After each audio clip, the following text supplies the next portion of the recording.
1500년 만에 깨어난 전설의 도시. 전설로만 남아있는 사라진 낙원 아틀란티스. 다들 아시죠? 보아 노래 아닌가요? 미안. 아틀란티스 소녀. 예. 아, 네. 예. 여기서 리액션 안 하면 또 불려가기 때문에 리액션을 적극적으로 해주시고. 실제로요. 이 전설의 도시와 꼭 닮은 현실판 아틀란티스가 발견됐습니다. 그곳은 바로 이집트. 프랑스 해저 발굴팀은요, 지난 2000년 6월 3일 이집트 북부 알렉산드리아에서 약 6km 정도 떨어진 아부키르 해저에서요, 나폴레옹의 동방 진출을 좌절시킨 나일 해전의 유물을 탐색하고 있었습니다. 그런데 수중 탐사 도중 미스터리한 한 비석을 발견합니다. 오. 그곳에 적힌 글씨는 헤라클레이온. 그렇습니다. 이것은 약 1500년 전 한순간에 물속으로 가라앉은 전설의 도시 헤라클레이온의 첫 등장이었습니다. 저 처음 발견했을 때 얼마나 소름 돋았을까? 그러니까요. 그죠? 이 역사적인 발견에 이집트 정부와 영국 옥스퍼드 대학교 연구팀이 가세해 곧바로 유물 인양이 시작됐는데요. 대박이다. 대리석으로 만든 파라오의 머리, 스핑크스상, 비잔틴 제국 시대의 동전, 그리고 풍요의 여신 이시스의 석상 등 신비로우면서도 위용 있는 유물들이 하나둘씩 그 모습을 드러냈습니다. 그런데 정말 놀랍도록 미스터리한 건 이 수많은 유물이 무려 1500여 년 동안 바닷속에 잠겨 있었는데도 거의 원형 그대로 보존돼 있었다는 건데요. 이야, 와. 오. 그대로 있네. 보존 상태 죽인다. 기원전 7세기에 건설됐다고 알려진 이집트의 고대 도시 헤라클레이온.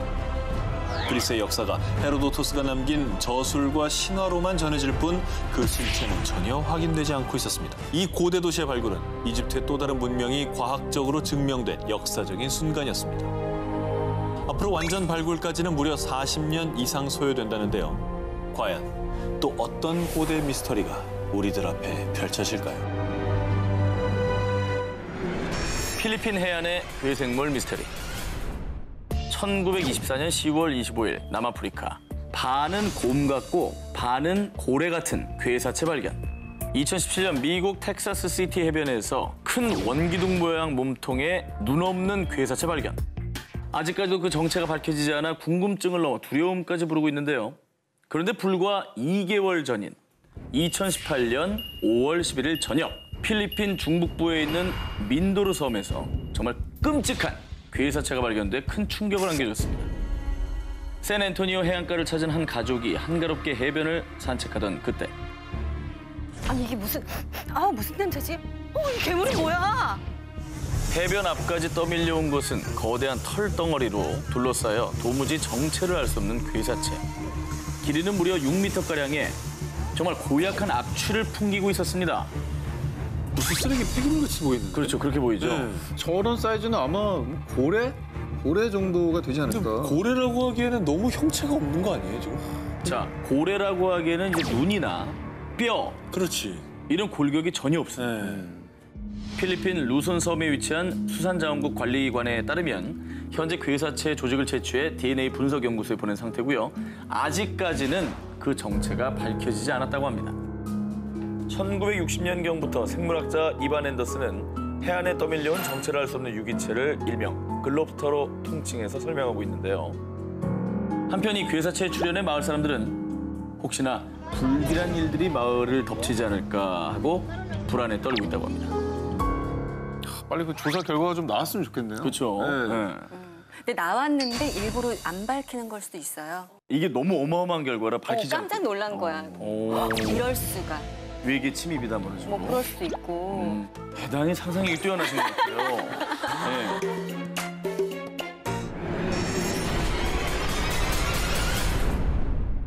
페루 남쪽의 하유마르카 산악 지역에 있는 티티카카 호수 부근에는요, 신들의 문, 아라무 무르로 불리는 신성한 문이 있습니다.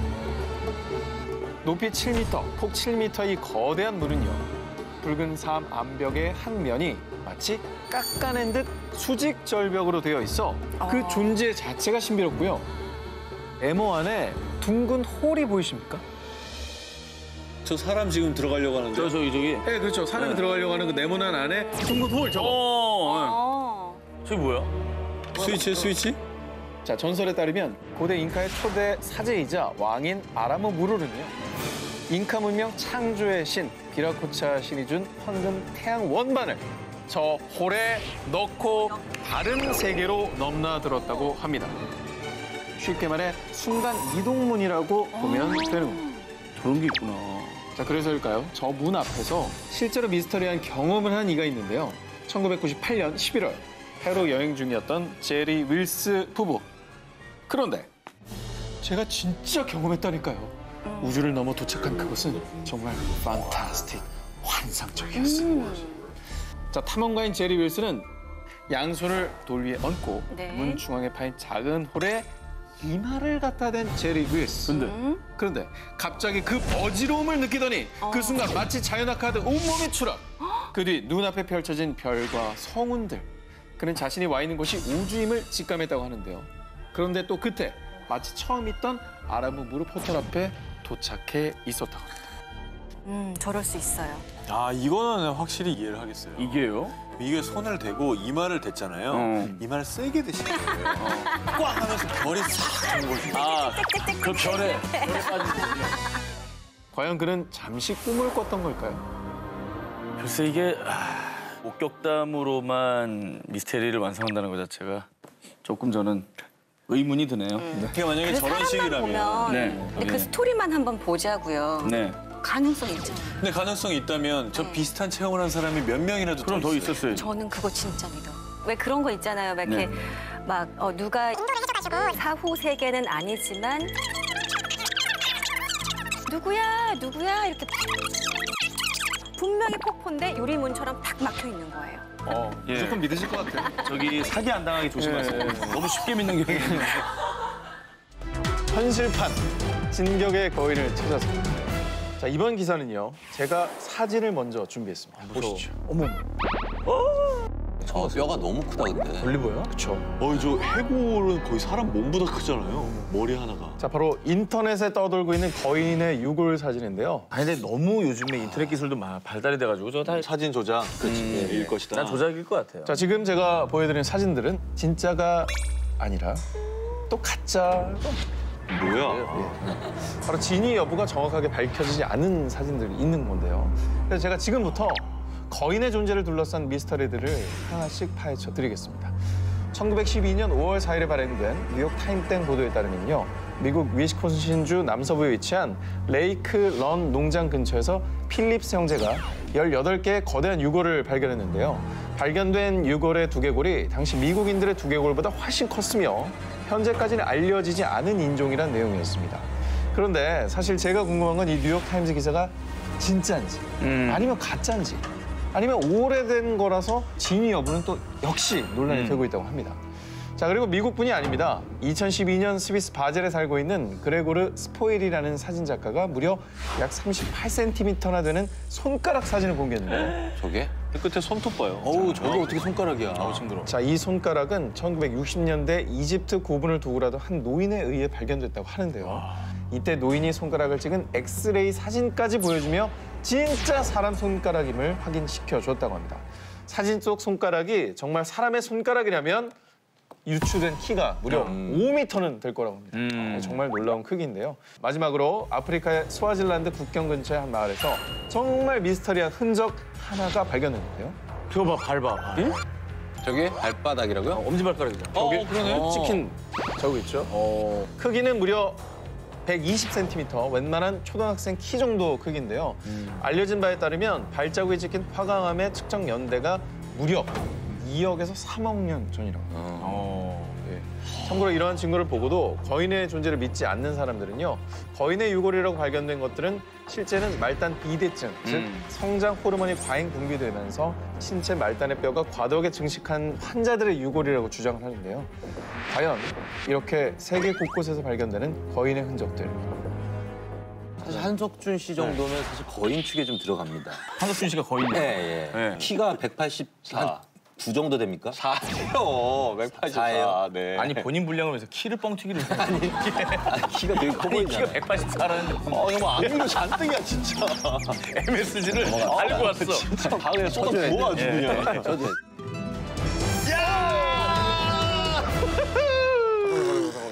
3위구나, 3위. 잠깐만, 자동 확정이네. 저 1, 2위야. 아, 지난 2014년 인도의 고고학자 J.R. 마가시 인도 차티스가르주 차라마에서 약 10,000년 전에 그려진 것으로 추정되는 동굴벽화를 발견했습니다. 뭐요? 눈과 코는 실종된 상태에 비정상적으로 큰 머리를 지닌 생명체.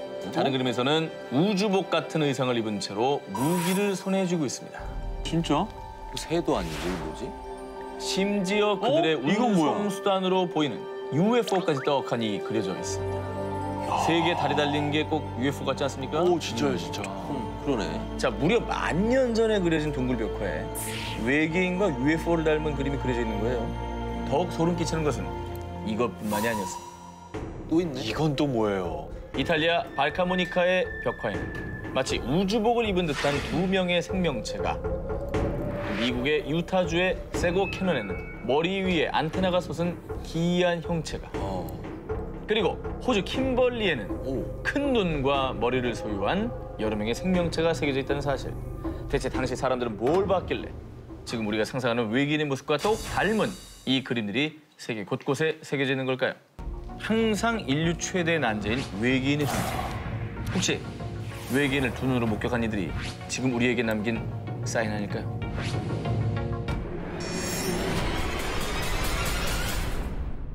(2007년) 소위 탐험 전문가라는 러시아 대통령 푸틴도 놀란 이곳. 자, 이곳은요, 러시아의 21개 공화국 중에 투바 공화국에 위치한 폴바진이라는 섬입니다. 그런데 섬의 위치부터 지형까지 여간 예사롭지가 않습니다.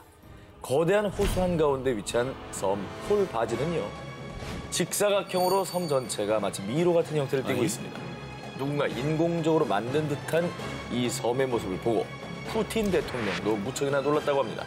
그 이유가 이곳이 대체 언제 만들어졌는지, 혹은 어떤 곳이었는지 추측만이 난무할 뿐 그 어떤 것도 밝혀진 게 없기 때문이죠. 저건 확실히 누가 만든 거네요. 폴바지는 1891년 러시아인의 지배를 받던 카자흐인들에 의해 발견된 이후 현재까지도 그 정체가 미스테리한 채로 미궁에 빠져 있습니다. 그런데 2008년 폴바진 섬을 연구하던 영국의 모 대학교 고고학과의 하인리 교수에 따르면요, 이 섬에 남아있는 흔적이 고대 중국의 건축물과 매우 흡사하다고 합니다. 특히 베이징에 있는 자금성을 축소해 놓은 듯한 모습이라고 합니다. 폴바지는 크게 보면 성벽과 성벽으로 둘러싸인 공간의 안뜰, 자, 이렇게 두 개의 구역으로 나뉘는데요. 자금성 역시 거대한 안뜰이 있는 형태고요. 자, 그리고 폴바진에서 발견된 정말 놀라운 현상 하나. 바로 용이 조각되어 있는 점토 타일. 용은 중국인데. 전 진짜 중국이네. 자금성의 중심 건물인 태화전에서도 용 조각상, 용 그림 등을 만날 수가 있는데요. 아, 그럼 저희가 무슨 중국과 무슨 교류가 있었다는 거예요? 아니면 뭐 중국 사람들이 가서 지었다는 거예요? 뭐 어떻게... 그것이 정말 초자연적인 미스터리입니다. 폴바지는 약 1300년 전인 서기 744년에서 840년쯤 위구르 제국의 투르크계 유목민족들이 지은 것으로 추정이 되는데요. 중국의 자금성은 폴바진이 지어진 지 약 700년 뒤인 1420년에 완성된 거라고 합니다. 신기하다.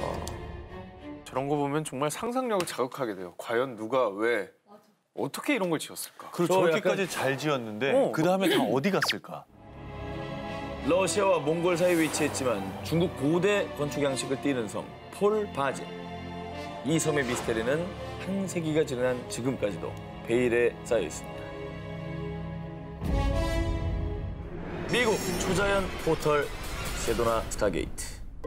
볼텍스, 우리말로 소용돌이를 의미합니다. 그런데 서양에서는 또 다른 뜻으로도 쓰이기도 한다고 합니다.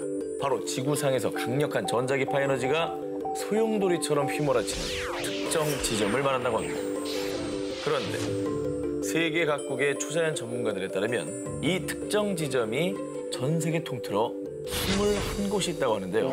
그 중에서도 무려 4개의 볼텍스가 모여있는 곳이 미국 애리조나주에 위치한 산악지대 세도나. 이곳은 인구 10,000명이 조금 넘는 소도시지만 매년 무려 500만 명 이상의 관광객들이 소위 길을 받고자 마음의 평안을 위해 찾는 관광 명소라고 합니다. 신은 그랜드 캐니언을 만들었지만 정작 그는 세도나에 살고 있다. 이런 말이 있을 만큼 신비하고 영험한 기운을 준다는 세도나. 그런데 말입니다. 이 세도나 지역의 볼텍스가 외계인들과 통신하는 포털이라면 믿으시겠습니까? 그게 무슨 포털이라고요? 이 온 우주의 강력한 기운이 땅 전체를 둘러싸고 있기 때문일까요? 이곳 원주민인 야바빠족은요. 세도나에는 차원을 넘나들 수 있는 포털이 있다라고 말했다고 합니다. 그래서일까요? 세도나 곳곳에서는 상식적으로는 이해할 수 없는 기묘한 이상현상들이 자주 일어나고 있습니다. 초자연 현상 연구가 빌 해밀턴 역시 그곳의 도깨비 이불은 현란한 광채를 내뿜었어요. 크기는 야구공에서 농구공 정도로 각기 달랐어요. 라며 계곡에서 미스터리한 현상을 목격. 정말 놀라운 건요. 2004년 1월 영국의 지구 미스터리 연구가 니콜라스 만이 세도나에서 스타게이트를 찾았다고 밝힌 점인데요. 길을 통해 자신의 과거를 엿볼 수 있다는 대성당 바위. 실제 비행장이 있는 언덕 에어포트 메사. 법관의 모자를 닮았다는 법원 바위.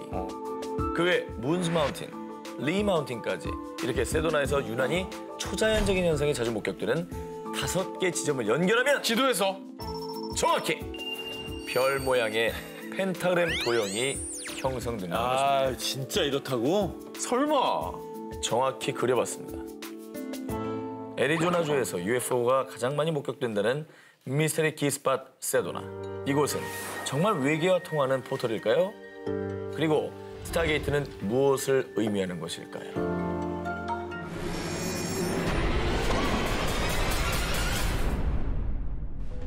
지난 1967년 5월 캐나다의 한 병원을 찾은 스테판 미할락. 그런데 이 남자의 복부에 난 화상 자국은 너무나도 이상했습니다. 이 화상 자국보다 더 미스터리한 건요. 네네. 수많은 의사에게 진단을 받았지만 그 누구도 이게 어떤 것 때문인지 그 원인을 밝히지 못했다는 겁니다. 평소 지질 조사가 취미였던 스테판은 매니토바주 남쪽에 있는 팔콘 호수를 산책하면서 광물을 찾고 있었는데요.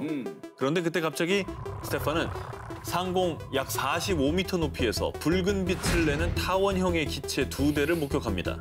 그리고 그중 한 대는 갑자기 회색으로 변하더니 그대로 착륙했습니다. 처음 보는 비행기에 호기심이 발동한 스테판. 우와, 미국에서 만든 새로운 군사항공기인가?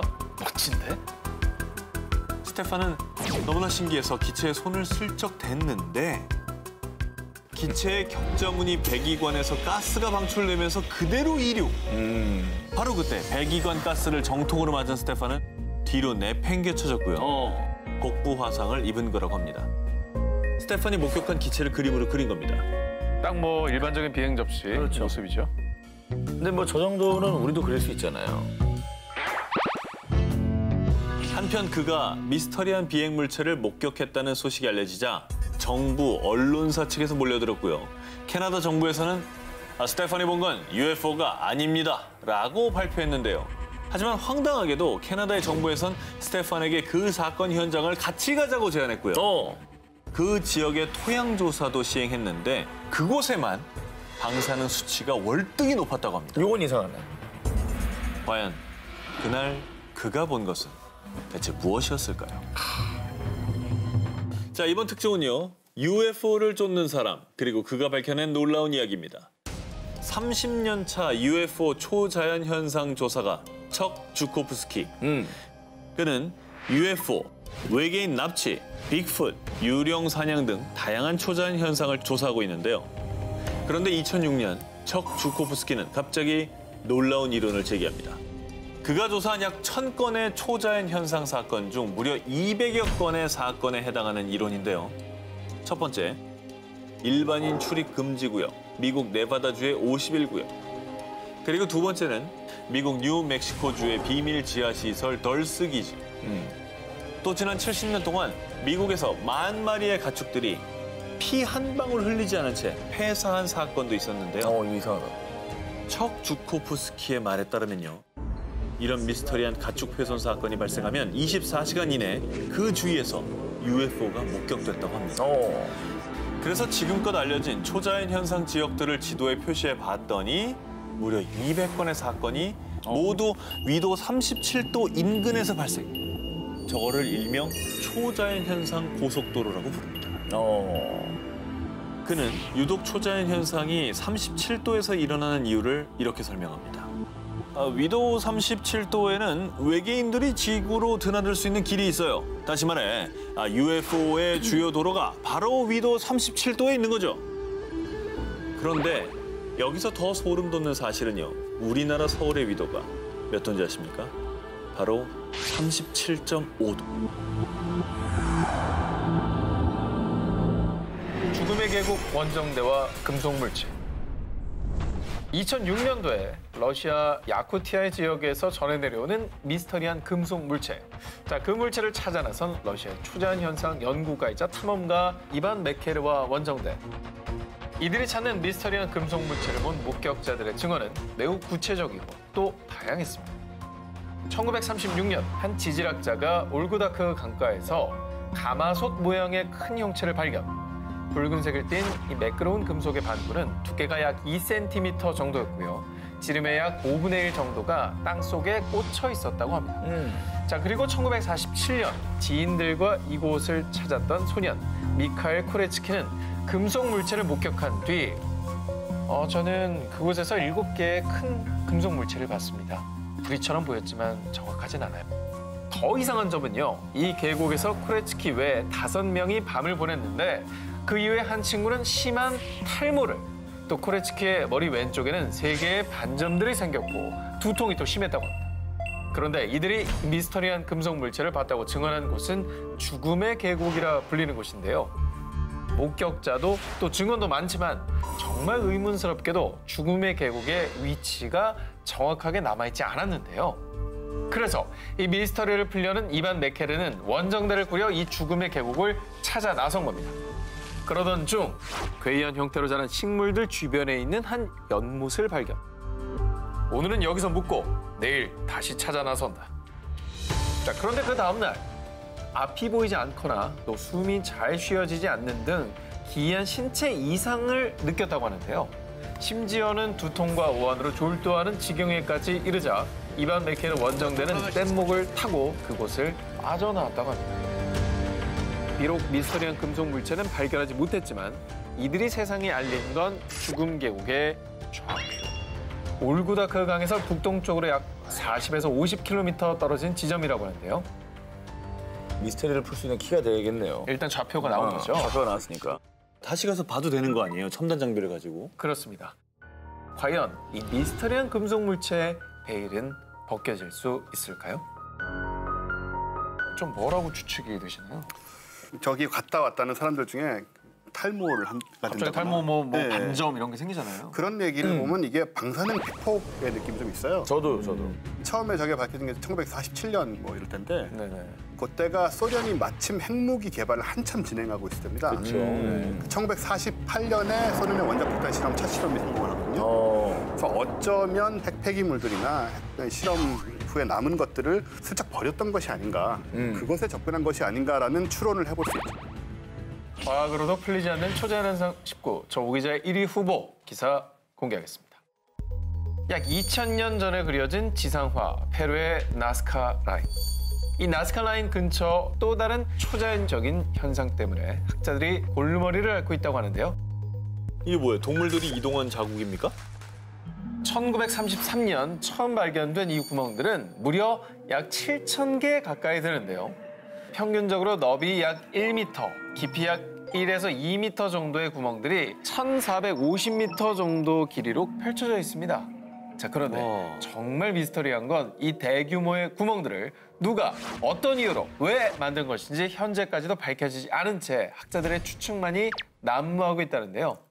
일부 과학자들은 일관되고 또 정교하게 돌을 깎아 만들었다는 점, 그리고 약 5km 정도 떨어진 곳에 고대 문명의 흔적이 발견된 것을 근거로요, 사람이 의도적으로 만들었다고 잠정 결론을 내렸습니다. 자, 그래서요, 학자들은 7,000개 구멍의 미스터리를 풀기 위해 다양한 주장을 제기하기 시작했습니다.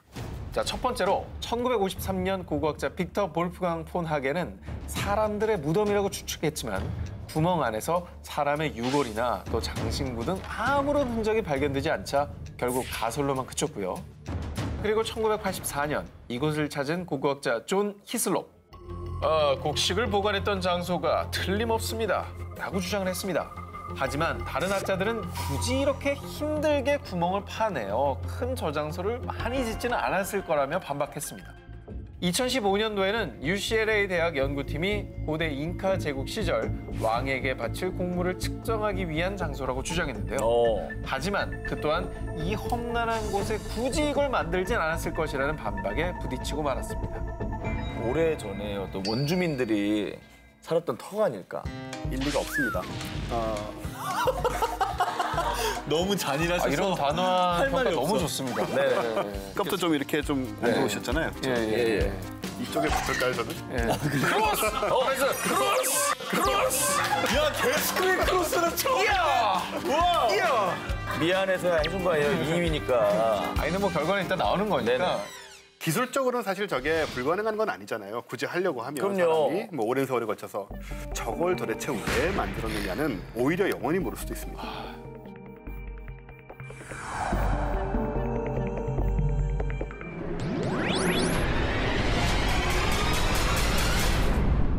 자, 두 기자님은 미지의 파라다이스, 바닷속으로 사라진 전설의 대륙하면은 제일 먼저 떠오르는 곳이 어디입니까?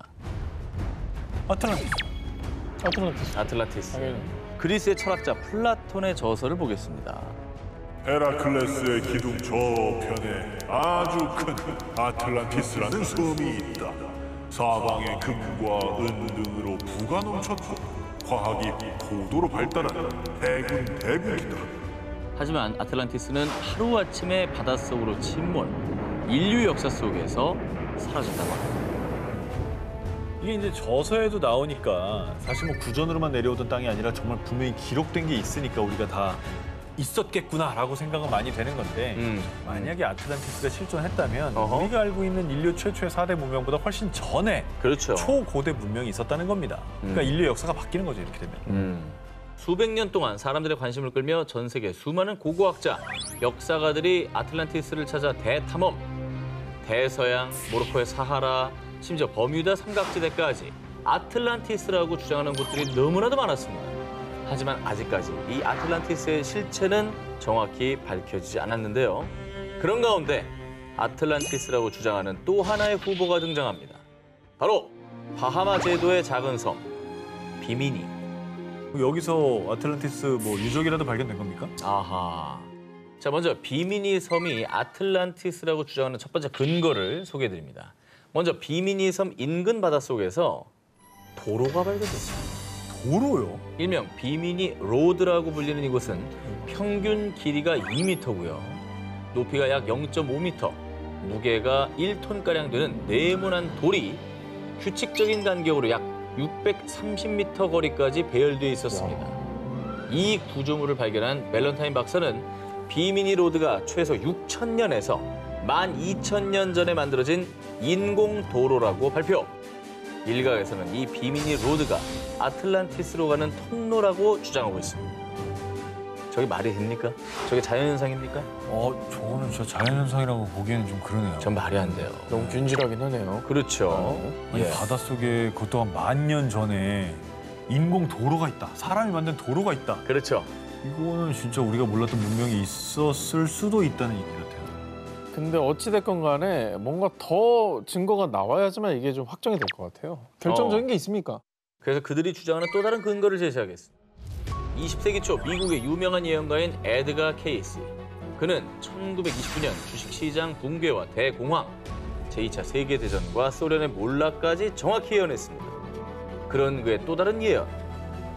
1968년 바하마 해역에서 아틀란티스 대륙이 바다 위로 솟아오를 것이요. 아니 뭐 아직까지도 솟아오르진 않았는데 이 예언이 왜 중요한 증거라는 거죠? 비미니 섬이 위치한 곳이 바로 바하마 해역이라고 아까 말씀드렸죠. 예. 결정적으로 비미니 로드가 처음 발견된 시기가 바로 1968년이었습니다. 아니, 그러니까 떠오른다는 게 이게 물리에 뜬다는 게 아니라 그렇죠. 사람한테 발견된다 이런 말이에요. 그렇게도 해석할 수 있죠. 아니 근데 그거는 뭐 신기하긴 한데 이거는 약간 저 예언가의 영역이지 이게 뭐 과학적인 근거는 아니잖아요. 뭔가 좀 더 필요한 것 같은데. 인정합니다. 그죠? 그래서 제가 또 하나의 갓을 준비했어요. 바로 아틀란티스가 현재 카리브해 쿠바 일대에 존재했다는 주장입니다. 쿠바 아틀란티스설을 제기한 이는 영국의 유명 역사 작가인 앤드류 콜린스. 그는 전 세계 각지의 고대 문명 유적지, 신화와 플라톤의 기록을 연구해 추리했습니다. 쿠바가 아틀란티스였다는 첫 번째 근거. 아틀란티스는 리비아와 아시아를 합친 것보다 큰 거대한 대륙이다. 사람들은 플라톤의 대화편에 기록된 이 문장을 아틀란티스의 대륙 크기라고 생각했는데요. 하지만 콜린스는 그리스어의 보다 큰이라는 단어가 중간에라는 단어와 유사하다고 생각, 아틀란티스 대륙을 리비아와 아시아의 중간 위치인 카리브해 지역으로 추측했습니다. 참고로 이때는 아메리카 대륙을 발견하기 전이기 때문에 리비아와 아시아의 중간 위치를 카리브해로 추측한 것이죠. 근데 또 왜 하필 쿠바예요? 쿠바가 아틀란티스였다는 근거 두 번째입니다. 큰 산맥이 차가운 북풍으로부터 아틀란티스 대평원을 보호했다. 콜린스는 플라톤이 말한 산맥이 쿠바의 과니구아니코 산맥이라고 주장을 했는데요. 실제로 매년 겨울이면 북쪽 할렌 전선이 쿠바 대륙으로 불어닥치는데 과니구아니코 산맥이 북풍을 막아서 쿠바의 서쪽 평원 작물들을 보호한다고 합니다. 아니 그렇게 치면 북풍 막는 산맥은 너무 많죠. 아니 산맥 중에 많다. 바람을 안 막는 산맥이 없죠. 없지 산맥 그래요. 무조건 근거 좀 부족해야지. 근거가 부족하다. 네. 자, 이번엔 진짜 확실한 근거를 말씀드리겠습니다. 쿠바가 아틀란티스였다는 근거 세 번째. 콜린스가 주목한 멕시코 신화 뱀의 사람들. 뱀의 사람은 동쪽의 아스틀란에서 건너 7개의 동굴에 우두막을 짓고 살아. 콜린스는 신화에 언급된 아스틀란이 아틀란티스와 어원이 같으며 신화 속 동굴이 바로 쿠바 푼타델 에스테 1호 동굴이라고 주장했습니다. 이 동굴에 동심원이 연속적으로 고리를 이루며 그 옆으로 S자 모양의 꼬리가 나온 암각화가 있습니다. 네. 콜린스는 이것을 혜성으로 추측. 고대인들이 혜성을 하늘에서 내려오는 불의 뱀으로 여겼기 때문이죠. 그래서 멕시코 신화 속 뱀의 사람들의 고향인 아틀란티스를 쿠바로 해석을 했습니다. 각화가 근데 너무 생생하다. 누가 그려놓은 것처럼. 우리가 벽화 많이 봤는데 저렇게까지 선명한 벽화 잘 없잖아요. 하지만 아틀란티스가 쿠바였다는 콜린스의 주장에 대해 일각에서는 전설과 추론일 뿐이다 라며 반박을 했는데요. 도무지 찾을 수 없어 존재 자체에 대한 의문까지 제기된 사라진 전설의 대륙 아틀란티스. 그것은 플라톤의 상상이 만든 전설의 섬일까요? 그게 아니라면 과연 어디에 존재하고 있는 곳일까요?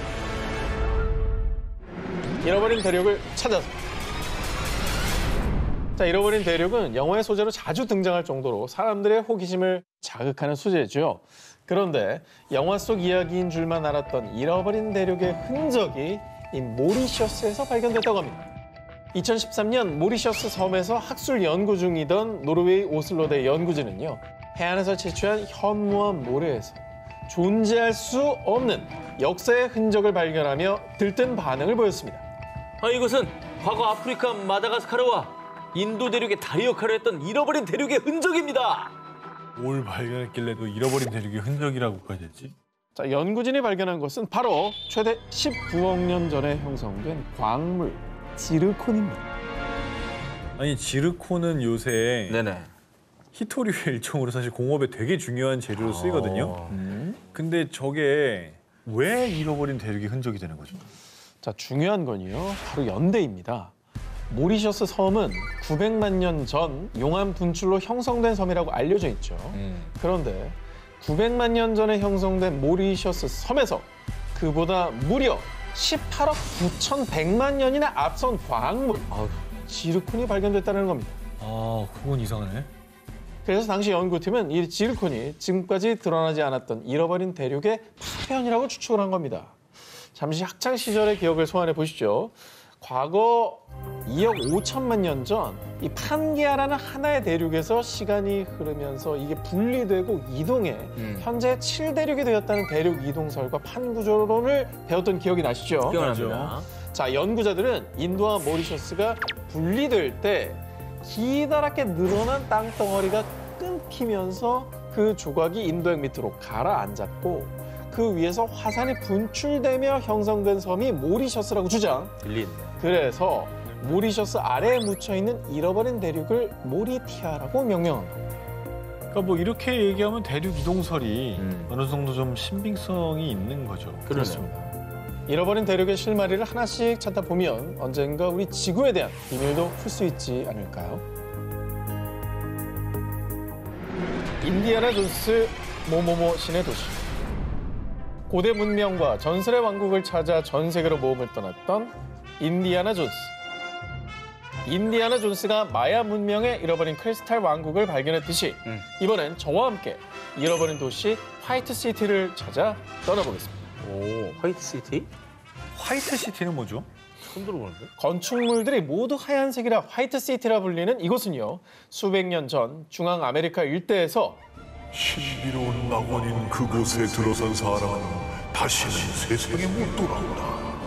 그리고 16세기 중남미 아스테카 문명을 정복한 탐험가 에르난 코르테스의 편지에서 그 존재를 처음으로 언급.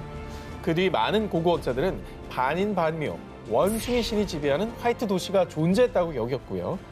야, 이건 진짜 인디아나 존스에 나올 것 같은 그런 내용이네요. 와, 신비롭지 않습니까? 되게 이쁘겠네. 네.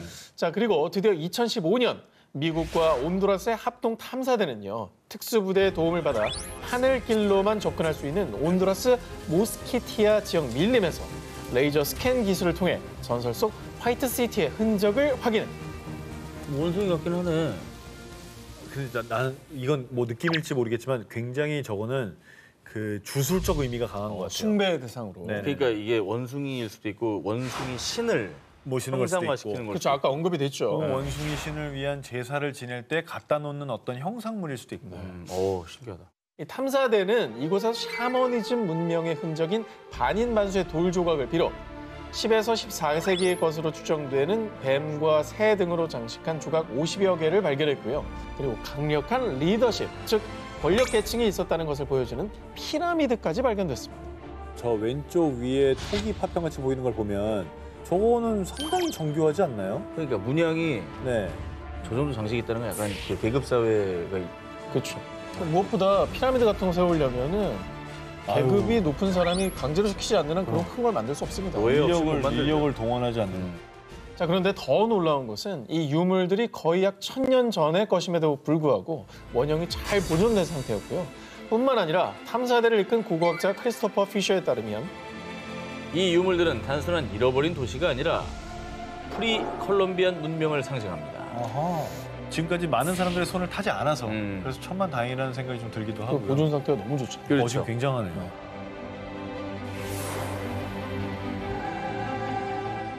모래 속 잃어버린 도시 발견. 6세기경 페르시아에서 전해지는 이야기를 담은 설화 아라비안 나이트. 이번에 저와 함께 떠날 곳은요. 아라비안 나이트에서 풍요의 도시로 등장하는 오만의 전설 속 고대 도시, 바로 우바르입니다. 전설에 따르면요, 우바르는 당시 금만큼 가치가 컸던 약재이자 향료인 유향의 교역으로 화려하게 번성하면서 일명 환상의 도시로 불렸습니다. 그러나 사치와 타락에 젖은 주민들의 모습에 노여워한 신이 한순간에 도시를 모래 속에 묻어버렸고 이후에 사라진 사막의 아틀란티스라고 전해졌습니다. 감쪽같이 사라진 도시의 이야기에 사람들은 정말 우바르가 그저 전설 속 이야기인 줄로만 알았습니다. 만 1992년 우바르가 실제로 존재했었다는 소식이 전해진 겁니다. 이건 뭐 전설 속의 얘기가 아니라 도시가 실제했다는 거잖아요. 이게 대체 뭐지? 1992년 레드셋 위성의 원격 감지 레이더가 포착한 무언가. 이것이 모래 속에 파묻혀 있던 우바르의 발견이었습니다.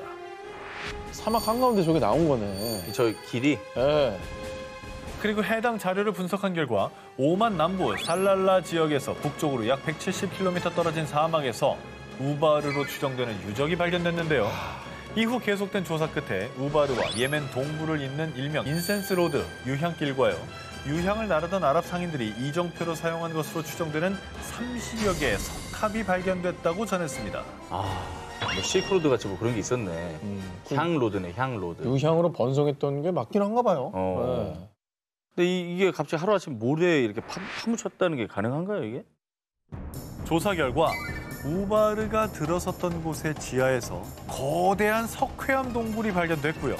1세기 무렵 폭우가 쏟아지자 결국 석회암 동굴이 무너지면서 한순간에 도시가 땅 밑으로 꺼져버렸던 겁니다. 석회가 물에 약하니까 주저앉은 거네요.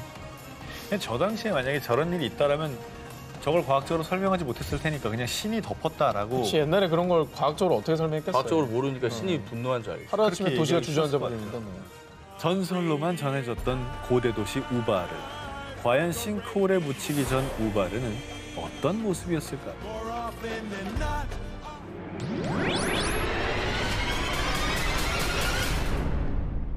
최초의 인류로 불리는 오스트랄로피테쿠스를 시작으로 우리 인류를 크게 봤을 때 호모 에렉투스, 호모 사피엔스, 호모 사피엔스 사피엔스로 진화했다는 것이 우리가 배우고 외워온 인류의 진화 과정입니다. 자, 그런데 말입니다. 2019년 4월 이 보편적인 진화 과정을 반증하는 신인류가 발견됐다는 내용이 그것도 영국의 저명한 과학학술지 네이처에 실리면서 학계가 발칵 뒤집혀졌습니다. 인류 진화 과정에 없던 새로운 인류가 발견됐다는 거예요? 그렇죠. 그럼 새로 배워야겠네. 자, 2007년 필리핀 북부 루손 섬에 위치한 칼라오 동굴 내 석회암 지층에서 성인 둘, 어린이 한 명의 것으로 추정되는 치아, 발가락 뼈 등이 발견됐는데요. 이후 프랑스 국립자연사박물관과 필리핀 대학 연구팀이 이 화석의 연대를 측정한 결과 5만에서 6만 7천 년 전의 원인으로 추정됐습니다. 오. 게다가 해당 원인의 치아 역시 호모사피엔스처럼 이전 인류에 비해 그 크기가 작은 것으로 나타났습니다. 지금 치아랑 큰 차이 없지 않아요? 어금니 같잖아요, 그죠? 어금니. 진짜 비슷하게 생겼는데? 그런데 말입니다. 루손섬 칼라오 동굴에서 발견된 화석을 연구한 전문가들은 현생 인류와 같은 진보적인 측면과 침팬지 등에게서 보이는 원시적인 면이 섞여 있습니다. 발가락뼈를 자세히 보면 확연하게 발가락뼈가 굽어져 있죠. 이처럼 굽은 발가락뼈의 특징을 갖고 있는 인류는 바로 300만 년 전 활동했던 초기 인류 오스트랄로피테쿠스였습니다. 수백만 년 차이 나는 초기 인류하고 현생 인류의 특징을 동시에 갖고 있네요. 오스트랄로피테쿠스와 호모사피엔스를 동시에 가지고 있는 거예요. 치아는 이제 현생 쪽이고 네. 저 발가락뼈는 초기 인류 형태고. 어떻게 진화 과정의 중간쯤 되는 사람이라고 봐야 되는 건가? 그런가?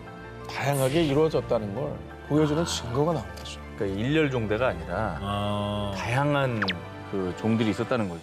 그렇습니다. 그리고 인류의 특징이 혼재된 이 신인류는요. 화석이 발견된 루손섬의 이름을 따 호모 루소넨시스라 이름 붙여졌는데요. 5대 인류와 현생 인류의 특징이 공존하는 신인류 호모 루소넨시스.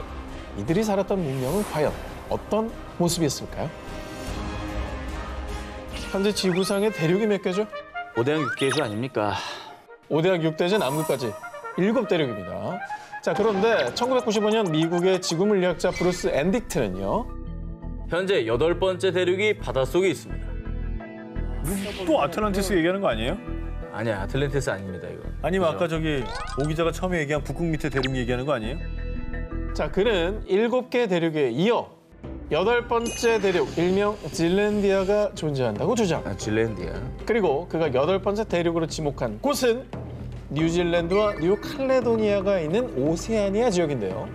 사실 뉴질랜드, 뉴칼레도니아를 비롯한 인근 섬들은 단순한 섬이 아니라 대륙의 일부라는 거였습니다. 자, 그리고 12년 뒤 루엔딕 교수의 주장에 힘을 싣는 또 다른 연구 결과가 발표됐는데요.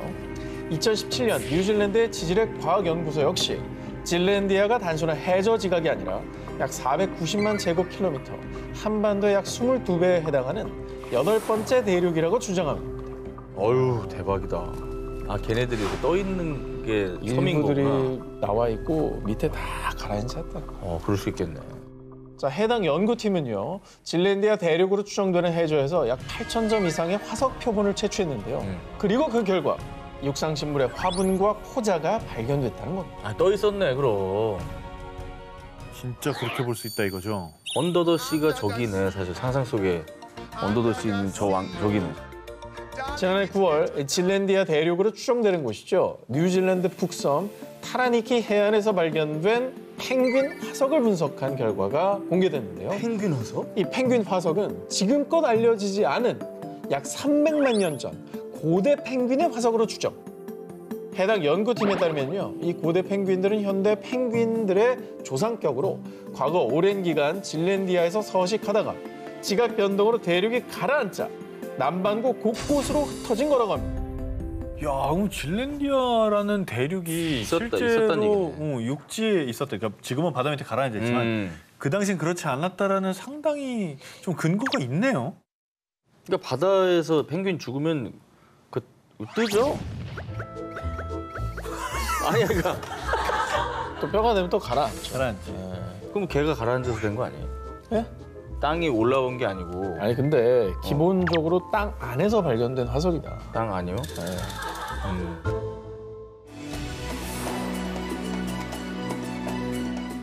아하, 기회가 남아 있구나. 유네스코 세계문화유산이자 세계 7대 불가사의로 불리는 캄보디아 앙코르와트. 12세기에 건립된 이후 크메르 제국, 앙코르 문명의 번영을 상징했지만 그 옛날 도대체 어떤 기술력으로 이 앙코르와트를 세웠는지, 크메르인들은 어디에서 살았으며 또 어떻게 살았는지, 그들이 살았던 도시의 흔적은 지금까지도 밝혀야 할 숙제입니다. 진짜 신비한 곳이야 저는. 그 규모와 수준 정말 대단하잖아요. 자, 그런데 2012년 호주 고고학 연구팀은 여의도 면적의 655배에 해당하는 총 1900제곱킬로미터의 면적을 레이저 스캐닝을 통해 조사한 결과 약 1000년 전 중세 도시를 발견했고요. 이 도시들은 679제곱킬로미터에 해당하는 캄보디아에서도 프놈펜의 규모에 필적할 것으로 추정. 어허. 그리고 학계에서는 동남아시아 역사를 뒤집을 새로운 발견이라며 들뜬 반응을 보였습니다. 그 이유. 이 전설로 존재했던 크메르 제국의 잃어버린 도시를 찾았습니다. 고고학자들에 따르면 이 도시가 바로 역사에 기록돼 있지 않지만 고대 비문으로 전해지던 전설의 도시. 서기 8세기에서 9세기 사이에 세워졌다고 알려진 곳. 앙코르 이전보다 앞서 세워진 크메르 제국의 최초의 수도. 마헨드라 파르바타라는 것입니다. 그러니까 크메르 제국의 앙코르보다 앞선 대도시가 있었다는 거네요. 그렇죠. 이 연구팀은 이곳에서 왕궁과 피라미드 형태의 사원, 연못 등을 발견했는데요. 뿐만 아니라 크메르 제국의 힘의 원천이자 상징인 물을 이용하는 수력 시스템이 대규모로 발견. 우와. 수로들이 앙코르와트로 연결돼 있다는 사실을 확인했습니다. 이를 두고 연구팀은 수로들이 비록 원활하게 작동되진 않았지만 앙코르 문명이 만든 인공 호수의 근간이 됐다고 주장했습니다. 뿐만 아니라 무려 1000년도 전에 세워진 도시지만 구조물들이 규칙적인 너비의 격자무늬 배열로 정교하게 세워진 도시임이 밝혀졌는데요. 즉 이는 과거 크메르인들이 계획적으로 세운 도시라는 증거인 셈이죠. 그리고 이 같은 발견은 미지의 문명이었던 크메르 제국이 그간 학자들의 예상보다 더 오래전부터 발달한 기술을 갖고 있었다는 점, 제국의 번영과 그 규모가 방대했다는 것을 뒷받침해주고 있는 것입니다.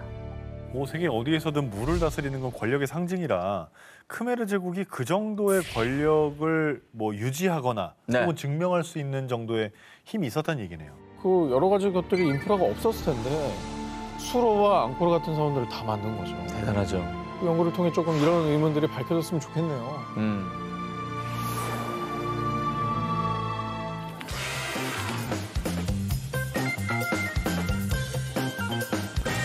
잃어버린 세계를 찾아서 싶고 저 한 기자의 1위 후보 공개합니다.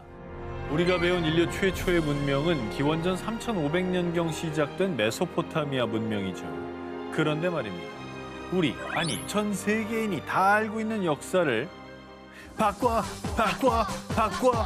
모든 걸 다 바꿔! 이 형 좀 바꿔.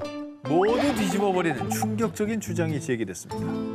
무려 기원전 7500년경에 탄생한 것으로 추측되는 신문명이 발견된 겁니다. 황하 외웠잖아요. 메소포타미아, 이집트, 그다음에 겐지스 이런 식으로 우리는 배웠는데 와, 발견이 여태 왜 안 된 거야? 어디에 있었기? 어쩌면 인류 역사를 새로 쓸지도 모르는 신문명은 인도 구자라트주에 위치한 캔베이만의 해저에서 발견됐습니다.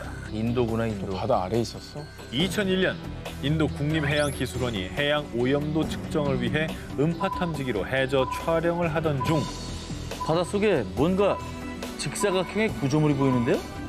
고대 도시의 터로 추정되는 다양한 크기의 직사각형 구조물 수십 개를 발견했는데요. 와, 저거는 사람이 만든 거네. 당시 인도 해양 고고학의 최고 권위자인 라오 박사와 전문 다이버들이 투입돼 조사한 결과 댐으로 추정되는 건축물과 전쟁에 사용된 것으로 보이는 전망대, 곡물 창고, 공중 목욕탕이 있었고요. 심지어 주거지로 추정되는 곳에는 지금의 하수도 시설과 매우 흡사한 통로와 도로의 흔적도 발견됐습니다. 세계 곳곳의 바다에서 해저 도시가 발견이 됐습니다. 그죠? 그중에 이 인도의 해저 도시가 인류 최초의 문명이라는 증거 있습니까? 아니, 억지를 부리지 말자고요, 우리가. 증거 앞에서. 이 당시 조사팀은 이 해저 도시에서 발견한 도자기, 조각상, 난로 재료 등 약 2,000점의 유물을 인양했습니다. 그런데 그중에 작은 나무 화석이 발견됐고요. 이 나무 화석에 대한 탄소 연대 측정을 한 결과 밝혀진 충격 사실. 이 나무 화석의 연대는 기원전 7,545년에서 7,490년 사이의 것으로 보입니다. 정말 놀랍게도 나무 화석의 탄소 연대에 따르면 이 해저 도시의 문명이 인류의 4대 문명보다 앞선 무려 기원전 7,500년경에 시작됐을 수 있다는 겁니다. 근데 사실 그 나무 화석이라고 하는 게 저 해저 도시의 유적이 맞을까요?